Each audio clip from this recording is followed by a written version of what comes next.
Hello, everyone. Welcome back to the Cinema Center at MARBL at TIFF 2023. I am lucky enough to talk to two people behind one of my favorite films of the festival, National Anthem. Congratulations. Huge congratulations to both of you. Thank you so much. Thank you so much. Made me very sad to miss this at South by Southwest. But now the time has come. You are meant to be here. So our viewers might not know about National Anthem just yet. So Luke, I'm going to give you the big question of the day. Can you give a brief synopsis of your film? National Anthem is a Western for the New World. It's a love story. It's told through the experience of Dylan, played by the brilliant Charlie Plummer, who is a construction worker in New Mexico, 21 years old, takes care of his younger brother and his alcoholic mother. He accepts a gig working at the House of Splendor, which is a homestead built by a community of queer ranchers and rodeo performers, and is welcomed into the community and given the space to discover himself and fall in love for the first time and find the multitudes within himself that he didn't yet know existed. Nailed it. Beautiful description. Didn't break a sweat. I love it. So this is your first feature, but I know you had a lot of music video directing experience beforehand. So jumping into your first feature, what is a particular learning curve that you experienced? But then also, what is a unique tool that music video directing gave you that came in handy here? I would say visual storytelling. I mean, I also started with photography and learning how to tell a story in, so few frames, and also, working with someone so deeply talented as Charlie too. There's just so much. He's able to tell so much of a story just with his eyes, and body language. So that is a huge tool, I think, of learning just how to economically tell a story visually too. I would say learning curve is working with so many different, performers and actors, and with so many different levels of experience and backgrounds, and wanting to support each one and their journey of how the best way for them to work. But everyone has a different way of working, so. Oh, I am coming back to that idea in a minute. But first, Charlie, I wanted to ask you about picking first-time feature filmmakers to work with, because we were just talking about Brian. Matt Smuckler comes to mind. You seem to have a knack for doing it. So do you find that all those directors have a shared quality that signals to you, yes, they can direct a film, and also they'll be good collaborators for me? Oh man, I mean, I don't know if they all have a shared quality, but I do think there has to be something that speaks to you. I think with Luke, the thing that was immediately with us was music, was something that we immediately connected on. Really, before we seriously spoke about fully doing it together, we were just loosely speaking about the script and the story and the character. And then he sent me this playlist that he had been making for months for the film. Some of it had songs that were in the script as well, but I just devoured that within a day. And music for me is a huge tool as an actor. And so this was really the first director that I ever had worked with where music was such a major influence in how they wrote the story, but then also how they saw the story continually. And we continually went back to music. I mean, even songs that we would find on set, and I would just pull them aside and be like, oh my God, this is perfect for the film. And even if we never use it, I just want to learn how to play it while we're making it, because it just, music really does provide such a beautiful perspective in ways that it's hard to put words to sometimes. And I think for us, that was such a wonderful tool that we got to use to explore this story and these characters. And that was a first time experience for me working with the director. So that was something that specifically with this was so special right from the beginning. Hearing that answer makes me think you should do a movie musical next. We just had John Carney in this morning for Flora and Son. And I feel I don't know, I feel like you two should work together. Yeah, I just like to manifest things that I want to see happen here. So go work with him. I'll definitely call him. I'll see what Luke, I wanted to refer to something you said in your director statement. You were talking about how you came to realize how homophobic mainstream rodeo can be. And I am curious, now having made this film, is there anything that young you first realizing that would see in this movie that would make him go like, my God, I am proud I was able to bring that to screen one day? What a great question. Thank you. I think that so many queer stories and so much of the queer experience, unfortunately, being in the world is about survival and is about trauma. You know, so all the queer stories that we've seen on screen have been, you know, tragedies. So I am so moved that we were able to tell a story that is about hope and about the beauty of these safe spaces that have existed since the dawn of time. Queer people have existed and been creating these spaces. So that, to me, I think a young version of myself would be really inspired by that. There's a beautiful warmth to this movie that I really appreciated and desperately needed to see right now. So I appreciate that quite a bit. Charlie, for you, talking a little bit about Dylan now, going into filming, what particular quality of his were you most looking forward to playing? But then I also want to know the part of his experience that wound up being more creatively fulfilling to dig into than you ever could have imagined. Oh, wow. That's a wonderful question. I mean, you're crushing it with the questions. I'm trying.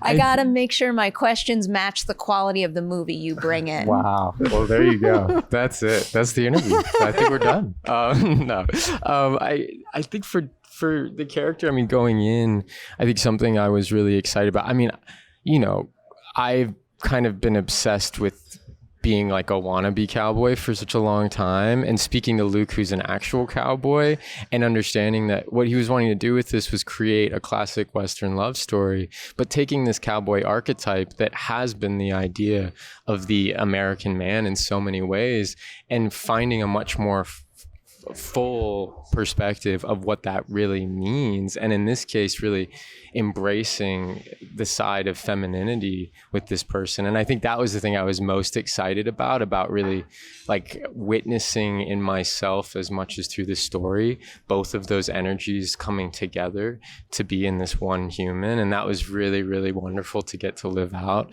And then really, I think the thing that just I was so stressed about going in, and then it really did prove to be such a monumentally profound experience for me, was the drag performance that Dylan gets to have. And, you know, it was something that I've been such a fan of the art form of drag for such a long time, and had such a respect from afar for what those performers are able to do. But then like actually going through the rehearsals and like humbling myself as to really how much work I really had to do. And then of course on the day, Luke just being like, forget all of that and just trust what's there. And like, that's it. And I knew he was going to say that, but I still spent so many weeks trying to get all those moves down. And so for him to say that and just break that open, that was such a profound experience, and really letting that out. And hopefully that's what people see in the scene. So I think that was really, really special, and something I'll always look back on. Exceptional scene, and seeing him share that with his little brother too, it just like filled my heart. In real life, his little brother was there, who's a huge drag fan. So my brother is like the biggest fan of drag and has been for years. He wanted to be a queen. His name is Charlemagne Sassy Bashy Beverly Hills. That's his drag name. I would be in big trouble if I didn't give him a shout out. So I flew him out for that one scene because it was really meaningful, because of course that's a huge dynamic with Dylan and his brother. And for me, that was huge. I mean, drag has been a way for us, and continually, I mean, every time I go home, it's who won Canadian Drag Race, who won US Drag Race, who won Australian Drag Race. I mean, it's insane how many there are now. Everything the brother says in this movie is just like, it's another one of those things where every line I'm like, that's exactly what I needed to hear from such a young person right now. It's nice to have a character like that in this film. Speaking of that character, and also all of the supporting characters in this movie, I want to go back to what you were saying about actors having different processes before. Can you maybe pick two members of this ensemble who have different approaches to the work, where it called for something different from you as an actor's director? I would say, well, the first one that comes to mind is his brother in the film. We really wanted for that to be an authentic relationship. And so collaborating with Charlie on that, and Joey is his name in real life, the actor who plays him, Cassidy is the character's name. So, Cassidy is written to be sort of a savant, you know, and when I met Joey, he was so much of that. Like as soon as I met him, he was like, "Did you know this? And did you know that?" And it just felt immediately like Cassidy. And so, but I know that a lot of kids, when they start to read scripts and learn lines, it becomes this thing that they do over and over again, and it becomes like meaningless. So I chose not to share the script and to basically keep it all improv.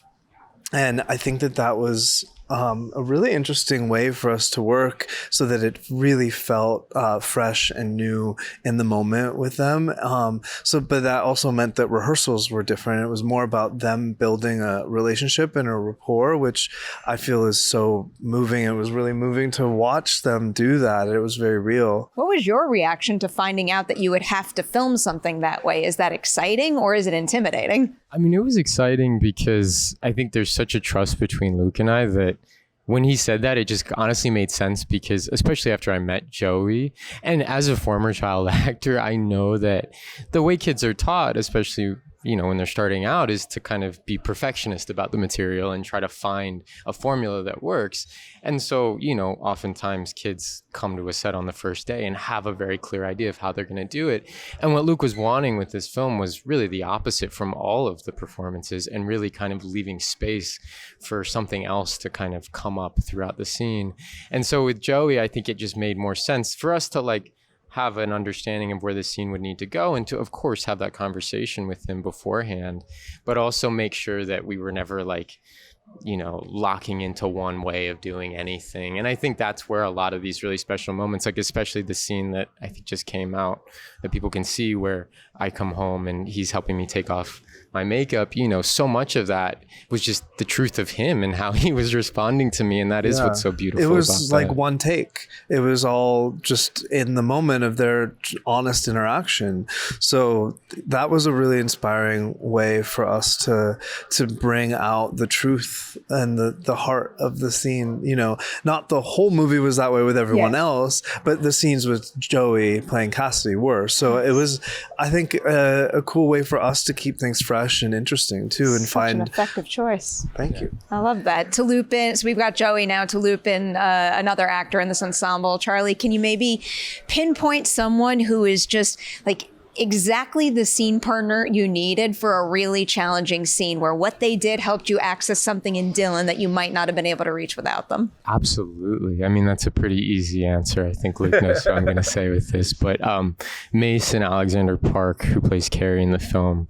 I mean, I think the relationship between Carrie and Dylan in the film reflects this, but I do think Carrie is such a grounding force for Dylan, and is really Dylan's, you know, best friend and truest friend. And I just felt like every scene that I had with Mason, I mean, actually the first scene that I had with Mason, in which they were doing yard work or something, and I just come up to them and we're just chatting. I mean, that alone, it was just like, oh my God, whatever this dynamic is and this chemistry and this energy, I just need to be a part of that. And then it carried through until the final scene that I have with them, and where they're really holding me, and they're a person who, as just actors, I feel such a safety with, such a trust with.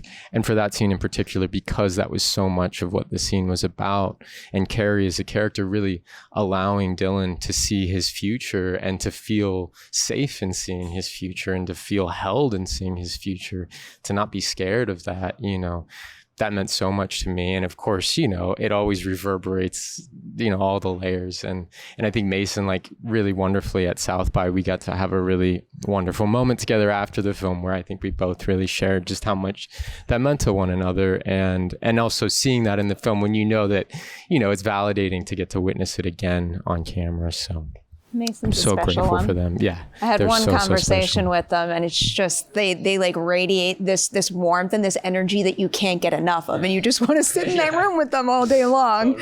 Another person I wanted to loop here in on is Caitlin, your cinematographer. I'm a big fan of some of her other work as well.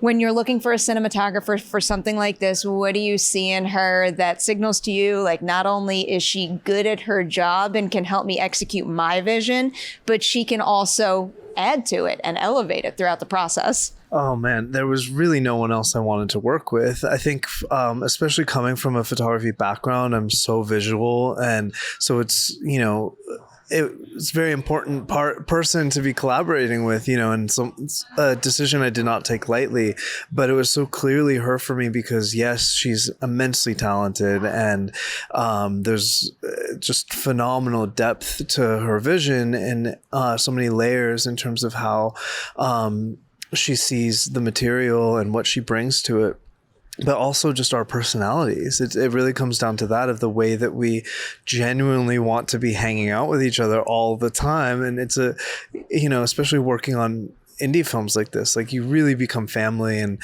I think the themes of the film start to come alive behind the scenes as well. And for this, it's family. And so she very much is that. And so yeah, it's so much her personality. All right, I'm going to end with a big question for both of you, but first feature again, and then also you're doing some things that you've never done before in this film. So what is something that you managed to accomplish on National Anthem that, I don't know, maybe makes certain filmmaking goals feel more in reach than ever, where you've pushed yourself so far that you know you can hit another level you've always dreamed of hitting?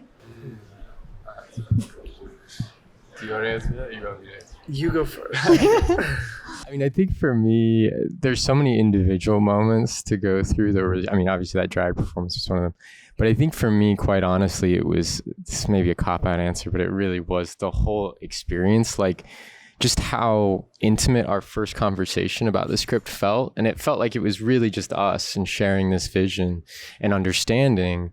And then for, I think, less than a year later, for that to be done and for us to have made that film and had that experience, I've never been a part of something from that kind of a stage, and then to witness it grow into that in that way, that was really special. Usually I come on at a later stage, and this was quite honestly like the most a director's ever trusted me as a collaborator in the fullest sense, you know. And I think that was, for me as an actor, such a reinvigorating and just like eye-opening and unbelievable experience to get to have, because that power of collaboration that ultimately he had the choice of trusting me with or not trusting me with, and he chose to trust me with that gave the experience so much more life, and it made it feel so much more full than anything I could have imagined. And that really is what I want to do now moving forward. And I've only gotten to make one other thing since then, but fortunately I really felt like that feeling was there in making it, and I really, you know, bring it back to that bond that we had and that very first conversation, and just trusting that feeling and then witnessing that become this film and this story. So That's such a beautiful answer. Pressure's on now. Well, I mean, absolutely. As you can see, we have a very special connection. And so I think that is a big thing, is I really want to work with Charlie again and more. So that's a big one, of just seeing how profound and deep and meaningful that relationship can be. But also with so much of the crew, we were able to really handpick everyone, because it wasn't a huge production. So, you know, there were so many women, there were so many people of color, there were so many queer people. And I think with a lot of the conversations happening right now, it's inspiring to see that, you know, people are fighting for more respect. And that was something that from the very beginning was so important to us, was for people to be treated fairly and with respect and care. And so I really want to be, you know, fighting for more of that and to keep that going. It was so beautiful to see, and for the producers to support that.